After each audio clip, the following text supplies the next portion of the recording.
Olá, boa tarde. Estamos ao vivo do plenário para a primeira edição do Jornal da Alerj. Hoje minha convidada é a deputada estadual Márcia Giovani, que vai falar de alguns projetos da parlamentar que foram aprovados aqui na casa e outros que ainda estão em tramitação.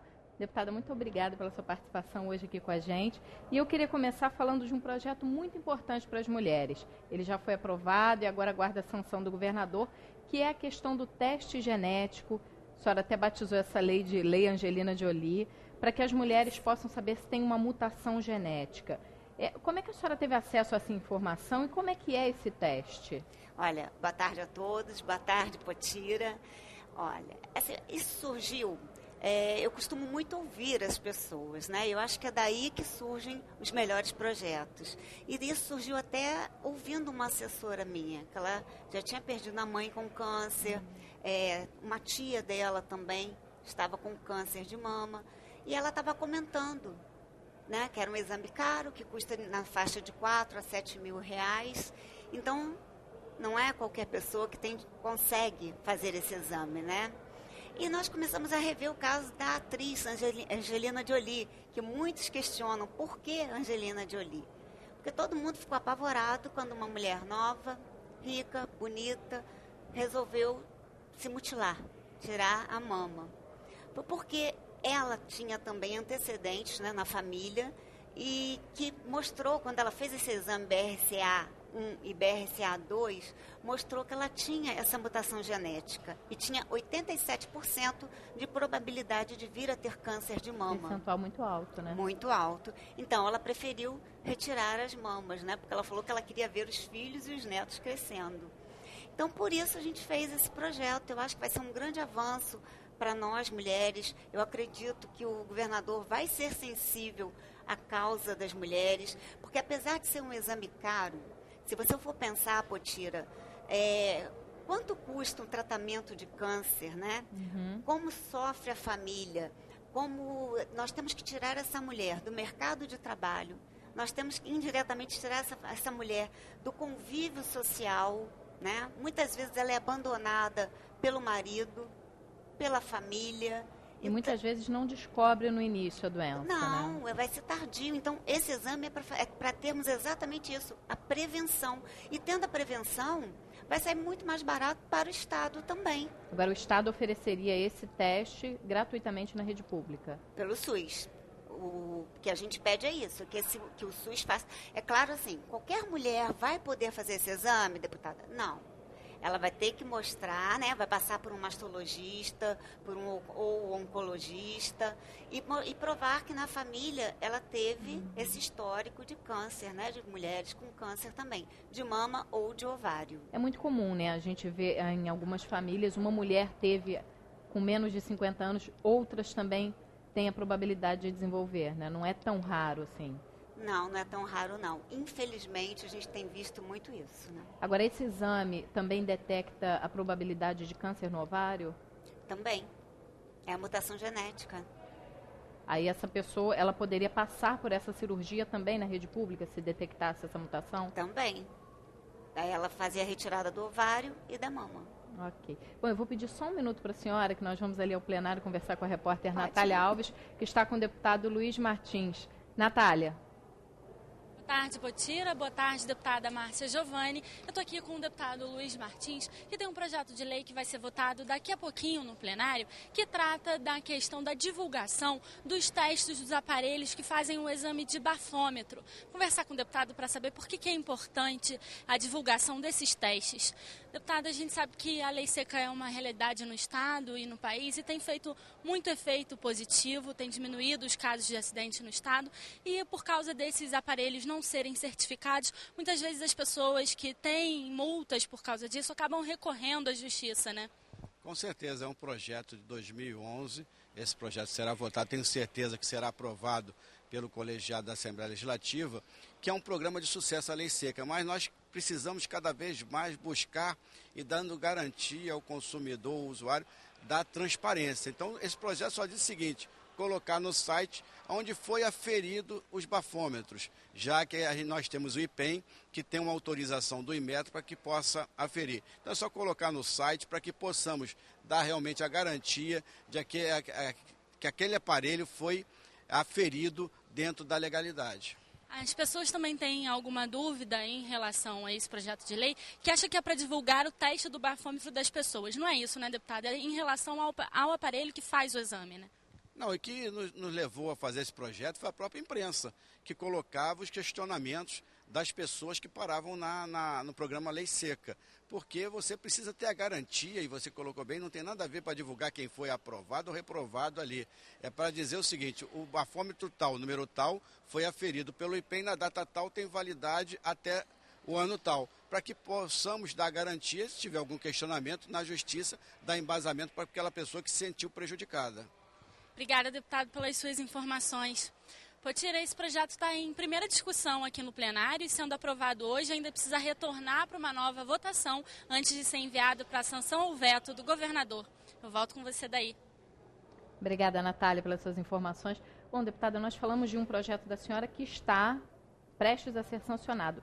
Teve outro que já foi transformado em lei, que é sobre a adaptação de provas físicas em concursos públicos para pessoas que têm algum tipo de deficiência. De que forma isso funcionaria na prática? Bom, vamos explicar, vamos ser bem clara, né? O deficiente, ele faz uma prova, né? Presta o concurso, muitas vezes até já tem cotas separadas para eles. Só que ele passa na prova escrita. Quando ele vai para a prova física, ele tem que competir de igual para igual com outro candidato. Então, eu pensei numa forma de inclusão. E a melhor forma que eu achei foi essa. Ele adaptando a prova física de acordo com as necessidades desse deficiente. Né? Ele vai passar por uma junta médica e esses médicos vão avaliar e vão poder adaptar essa prova. Que mesmo a pessoa dizendo, quando se inscreve, que tem algum tipo de deficiência, ela precisa passar por esse tipo de prova? Precisa. Vamos dar um exemplo. Vamos dizer que ele seja um médico prestando concurso para a Marinha, né? Ou para PM, eu não sei. E ele tem que passar também pela prova física. Aí muitas vezes ele acaba sendo reprovado. Acaba sendo reprovado porque ele não vai conseguir, vamos dizer que ele tem que correr 500 metros em 2 minutos. É impossível. É impossível, né? Agora, muitas vezes, então, as pessoas não têm acesso a essa informação, de que vão ter que passar por esse tipo de prova quando se inscrevem no concurso. Não, na maioria das vezes tem, já vem no edital, né? Mas até tenta. E muitas das vezes nem tentam, porque já sabem que vão ter que passar, então já são eliminados antes. Eles não vão nem tentar fazer a prova. Esse projeto já foi regulamentado ou não? Esse já. Já? Esse já. E a senhora já chegou a acompanhar algum concurso? Já foi realizado algum concurso não, depois ainda disso? não. Ainda não. Ele foi, tem pouco tempo, foi agora, antes do início do recesso. Agora, outro projeto da senhora, agora esse, tramitando aqui na casa, que ele quer criar um programa estadual para que as crianças possam participar das aulas normalmente em escolas ditas normais, crianças com algum tipo de deficiência. Como que isso seria possível? A escola teria que se adaptar para as crianças? Isso, seria uma parceria do Estado com as entidades, né? Porque é muito fácil falar em inclusão, mas a gente sabe que hoje em dia a maioria das escolas não estão preparadas para isso. Não estão preparadas para receber essas pessoas com deficiência, né? Independente da faixa etária. Elas não estão preparadas. Então, o Estado teria que entrar em parceria também, fazer parceria com os municípios, entrar com uma orientação pedagógica, uma orientação administrativa, com supervisão, né? Porque é uma coisa muito complexa. Eu sou muito a favor da inclusão a partir do momento que seja feita de boa qualidade, não a gente pegar essa pessoa e deixar de lado, né? Porque a criança chega na escola e quando a gente fala de adaptação da escola, a gente pensa em rampa, em banheiro acessível, mas esquece também que a forma de ensinar, alguns tipos de trato no dia a dia tem que ser diferente. Tem que ser diferente, e dependendo do grau, ela vai ter que ter um professor de reforço para ela. É claro que ela não vai conseguir acompanhar a turma, mas depois por isso eu digo em horário integral, que nesse outro horário ela estaria fazendo um reforço escolar. Crianças até com dificuldade de leitura, crianças que não conseguem falar, essas crianças também estariam incluídas? Qualquer deficiência. síndrome de Down, qualquer tipo de deficiência. Porque hoje em dia fala-se muito em inclusão, né? Mas quando a criança que tem qualquer tipo de dificuldade, ela é colocada numa escola normal, ela acaba que não consegue acompanhar os colegas, né? Não consegue. E a gente sabe que muitos deles podem render muito se tiver esse acompanhamento. Agora, se realmente for deixado de lado, não, olha, meu filho estuda numa escola normal, tá, mas está tendo o atendimento adequado, por isso que aqui a gente coloca que tem que ter um acompanhamento, tem que ter uma supervisão, né? Tem que ter, quer dizer, nós temos que cobrar relatórios, tem que ser feito com muita cautela. E a importância também desse jovem participar do dia a dia de outros jovens, né, que não tem nenhum tipo de deficiência, porque na vida ele vai precisar participar disso. Ele vai precisar da independência dele, ele não vai ter o pai e a mãe para a vida inteira, Com né? certeza. Essa semana eu conversava com a presidente da Pestalozzi e o presidente da PAI, e eles falavam exatamente a respeito disso, que quanto mais cedo se começa a estimular, mais chance tem dessa criança, né, aprender, sobressair. Então, eu acho que isso é muito importante. A gente não pode fechar os olhos e achar, são poucas, não, são muitas. Às vezes a gente finge que não está vendo, né? Com certeza.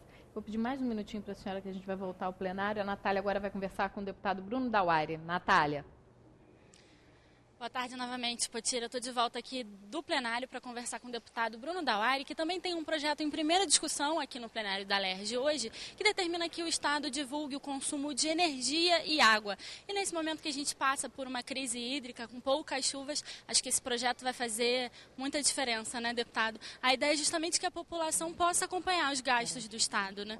Sem sombra de dúvida, esse projeto ele é esculpido em dois pilares importantíssimos da administração pública. Primeiro, o acesso à informação e o segundo, que está relacionado à transparência dos gastos públicos, né? Essa lei ela é esculpida nesses pilares, mas vai de encontro ao atual momento que a gente vive em relação ao alto consumo do Estado na questão da energia elétrica, em relacionado à crise hídrica também. Então, essa lei ela é esculpida nesses pilares, mas vai de encontro justamente em toda essa celeuma que atualmente o Estado do Rio vive, né? O Estado do Rio é um consumidor em potencial e é importantíssimo ele divulgar, tanto para o cidadão poder cobrar, né, um uso racional da energia elétrica e da água, como também o Estado se autopoliciar, né, começar a acompanhar, saber que está sendo aí vigiado, fiscalizado. Então, eu acho que é uma medida que, se for aprovada na Assembleia Legislativa, vai fazer uma diferença enorme. Obrigada, deputado, pelas suas informações. Esse projeto, como eu disse, também está em primeira discussão e precisa retornar ao plenário para mais uma votação antes de seguir para a sanção ou veto do governador. Potira, eu me despeço por hoje e amanhã eu volto com outras informações aqui direto do plenário. Obrigada, Natália, pelas informações. Bom, deputada, nós falamos sobre esse projeto de adaptar as escolas para crianças com tipos de necessidades especiais. Mas para a criança chegar à escola, como seria feito? Ela teria um transporte também adequado? Também. Seria também um transporte especial, né? Porque a gente sabe que a maioria, né, não tem tanta condição financeira. Infelizmente, muitas das famílias não tem condição. Então, também, essa entidade também seria de responsabilidade dela o transporte escolar dessa criança. É normal a gente encontrar ônibus que não são adaptados, né? Adultos não conseguem entrar no ônibus. Fico imaginando crianças que precisam chegar à sala de aula, a mãe precisa ir para o trabalho. É uma dificuldade para a família, né? É muito complicado. Eu posso falar porque eu já presenciei uma cena dessa. Uma vez eu vindo em um ônibus escolar na estrada, tinha uma cadeirante, simplesmente, quando o ônibus parou, aí desce todo mundo do ônibus para ajudar. Então, assim, é uma coisa... É constrangedor também para a pessoa. Constrangedor, já era uma mocinha. Então, uma coisa que fica bem... Não tinha aquele elevador. Ela acaba desanimando também de ir à escola, acaba. Né? Então, acho que está esse momento, eu acredito muito na inclusão através da educação. Né? Eu acho que a educação é tudo. Então, tudo que nós pudermos fazer para incentivar a educação...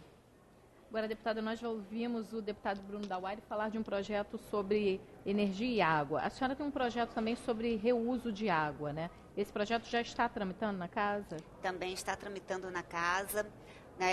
A gente sabe que o nosso estado está com uma crise hídrica imensa. E visitando a estação de tratamento da minha cidade, eu sou de Araruama, e lá retorna depois de tratada a água, que é uma estação assim que é referência em todo, acho que posso dizer que no Brasil, né? A água retorna, toda é tratada aí com plantas, né? Sem química, e retorna para a lagoa em torno de 7 piscinas olímpicas. Então eu questionei, como essa água não pode ser reaproveitada? E o responsável pela concessionária, ele me falou assim, olha, pode sim, deputada, não pode ser para qualquer tipo de plantação, mas na minha cidade tem uma área rural, né, onde muita gente está perdendo gado, perdendo certos tipos de plantação, onde essa água poderia ser reaproveitada, com um caminhão adesivado, específico que é para água de reuso, né? E também, ou através mesmo de uma tubulação, serve para as cidades lavarem as ruas, praças.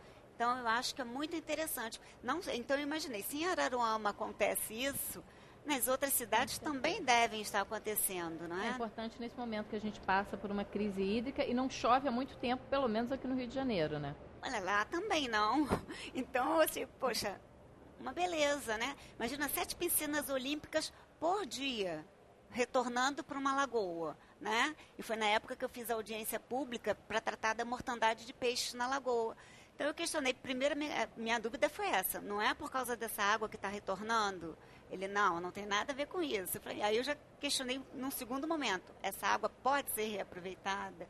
Então é isso. Os parlamentares chegaram aí até a sua cidade, não foi? Fizeram uma vistoria. 6 municípios fazer a vistoria, né, para ver a causa da mortandade de peixes. Né? Então estamos encerrando por agora os relatórios, até o final do mês vai estar encerrado. Já tem alguma novidade sobre esse relatório? Ainda não, ainda falta a cidade de Arraial do Cabo entregar a parte dela, né? Porque foi onde a gente detectou o maior problema.